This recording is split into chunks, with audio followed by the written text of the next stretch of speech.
श्री दुर्गा सप्तशती पाठ का छठा अध्याय। धूम्रलोचन वध। ध्यान। मैं सर्वगेश्वर भैरव के अंगों में निवास करने वाली परमोत्कृष्ट पद्मावती देवी का चिंतन करता हूँ। वे नागराज के आसन पर बैठी हैं। नागों के फड़ों में सुशोभित होने वाली मणियों की विशाल माला से उनकी देहलता उपदासित हो रही है। सूर्य के समान उनका तेज है। 3 नेत्र उनकी शोभा बढ़ा रहे हैं। वे हाथों में माला, कुंभ, कपाल और कमल लिए हुए हैं तथा उनके मस्तक पे अंध्रचंद्र का मुकुट सुशोभित है।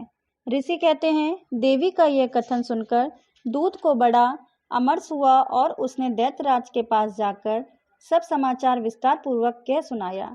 दूत के उस वचन को सुनकर दैत्यराज कुपित हो उठा और दैत्य सेनापति धूम्रलोचन से बोला, धूम्रलोचन, तुम शीघ्र अपनी सेना को साथ लेकर जाओ और उस दुष्टा के केस पकड़कर घसीटते हुए उसे बलपूर्वक यहाँ लेके आओ।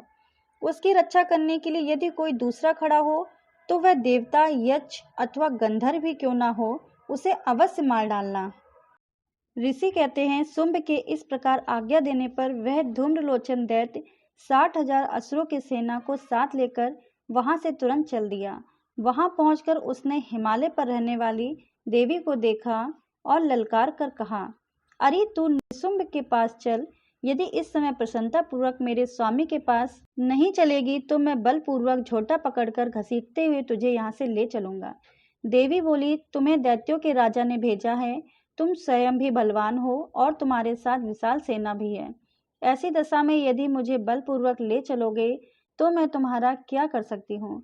ऋषि कहते हैं, देवी के यूं कहने पर असुर धूम्रलोचन उनकी ओर दौड़ा। तब अंबिका ने हूम शब्द के उच्चारण मात्र से उसे भस्म कर दिया।